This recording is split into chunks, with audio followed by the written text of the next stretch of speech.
ይናፍቃል ለካ። ማለዳ ተነስቶ ነጠላን አጣፍቶ በቤቱ መገኘት፣ የቤተ ክርስቲያን ደጅ ዝቅ ብሎ መሳም በእምነት ማሻሸት፣ ሰዓታት ኪዳኑ በጥዑመ ዜና በካህናት መስማት ይናፍቃል ለካ።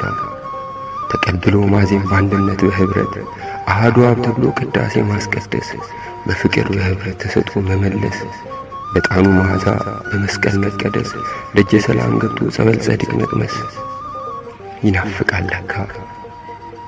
በካህኑ መስቀል በእጆቹ መዳሰስ፣ እያወቅ በድፍረት ሳታውቅም በስተት እግዚአብሔር ይፍታ ለሰራኸው ኃጢአት መባል፣ በካህኑ ከስራት መፈታት ይናፍቃል ለካ። የአባቶችን ድምፅ መስማት፣ የሕፃናን ድምፅ መስማት፣ ለቁርባን መሰለፍ፣ ሁሉ ነጭ ለብሶ ከቤቱ መሳተፍ፣ ቅዱስ ወንጌል መሳም ታምሯን መስማት ይናፍቃል ለካ። የዲያቆናቱ ድምፅ፣ የካህናት በረከት፣ የሰንበት መዝሙር በህብረት መዘመር፣ ትምህርተ ወንጌል መማር በመምህር ተሰልፎ መውሰድ ቅዳሴ ጸበል